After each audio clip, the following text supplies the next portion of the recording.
Today we're going to read Kenny and the Dragon, Chapter 14, A Favorable Outcome.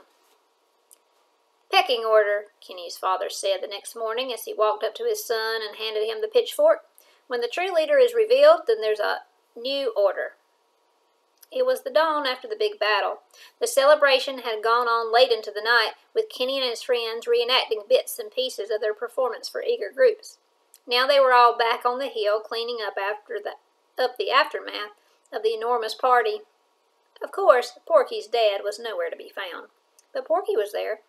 He turned out to be just as excited to see a real live dragon as Kenny had been, commenting that Graham seemed much hairier and scruffier than he'd imagined.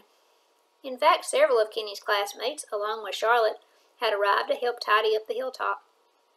"Last night was a blast," Charlotte said, dropping the hilt from a broken toy sword into a garbage can. Fluttering her eyes and putting the back of her paw on her forehead, she continued, "I've always wanted to be a damsel in distress." The little buck smiled. "Ho, bantling," Graham said, sweeping his cave entrance. "It looks like George is back, and with a few friends." He pointed to the road, and there was the king's royal procession heading their way. Kenny's mother and father joined their son as the coach reached the summit of the hill. The young knights flanked the carriage as the driver hopped down and opened the door. Out came the jester, the royal sons, George, and finally the king himself. "Kenneth Rabbit," the king said as he approached the lad, "I had to stop by and speak with you before we head back home." Kenny gulped, glancing over at George. You don't have to do anything to Graham, do you?" he asked. "Heavens, no," the king said with a smile. "I want you, all of you," he gestured to the group, "to come to my palace and give your performance for the royal court." Kenny's mother gasped. His father whistled. "Wow, cool," Charlotte said. Kenny blinked. He looked over at George. The old knight was beaming. "My boys and I haven't had a good time like that in ages," the king added. "And George tells me this was all your doing. So what do you say, lad?" Kenny turned and looked up at the dragon. "Sounds good to me. Graham, what do you think?" Graham looked down at everyone, smiled his toothy grin, and said, "You know, those royal cooks can make desserts you didn't even know existed. Have you ever tasted Austrian lattice pie?" And here's the king talking to Kenny. Not how you expected the king to look? No.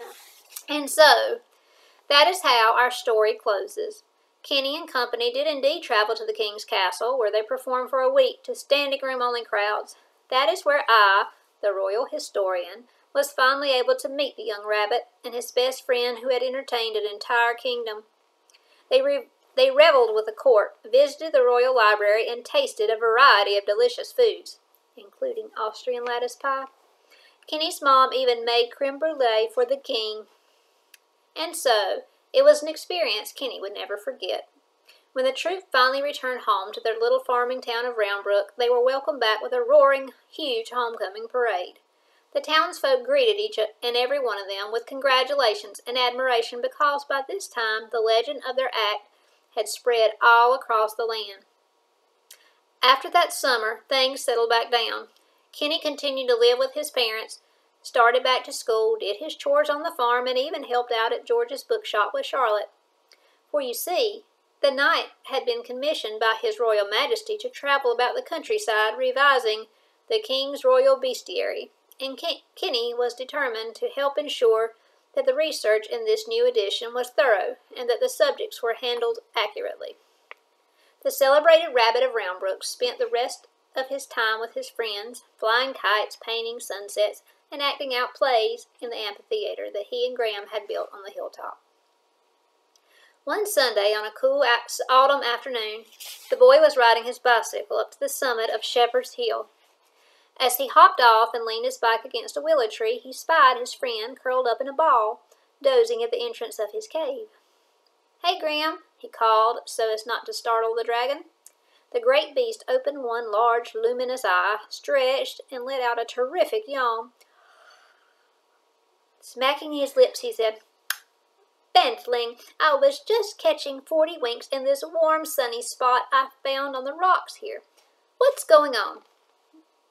Mom's serving dinner early tonight, Kenny said, pulling something out of his satchel. George and Charlotte are already there, so I thought I'd come up to get you. I wanted to show you this, too. It's a new book I borrowed. The dragon sat right up, rubbing his scaly paws together. Ooh, hand it over. I can't wait to see what it is. More prehistoric animals, creatures from the Ice Age, Renaissance poetry, perhaps. Kenny handed the slim volume to him. No, some fairy tale by a British guy. George said we'd really like it. Take a look. The Reluctant Dragon. Graham read as he set his glasses on the bridge of his nose. I like the title already. Ooh, look, nice pictures. Come on, Kenny said, heading back towards his bike. Let's go get dinner and we'll start reading it tonight. The dragon took the book and glasses into his cave and followed the boy to the tree where his bike was parked. Sounds like a grand plan to me. What's your mom got on the menu tonight? Souffle, glazed carrots, and I think she's making the king's Austrian lattice pie for dessert, so we... What are we waiting for, then? The dragon squealed. He unfolded his expansive wings and began flapping them excitedly. Race you home. As they took off down the hill, the rabbit and the dragon, their laughter could be heard dancing and swirling about on the wind. And there's the picture. The end.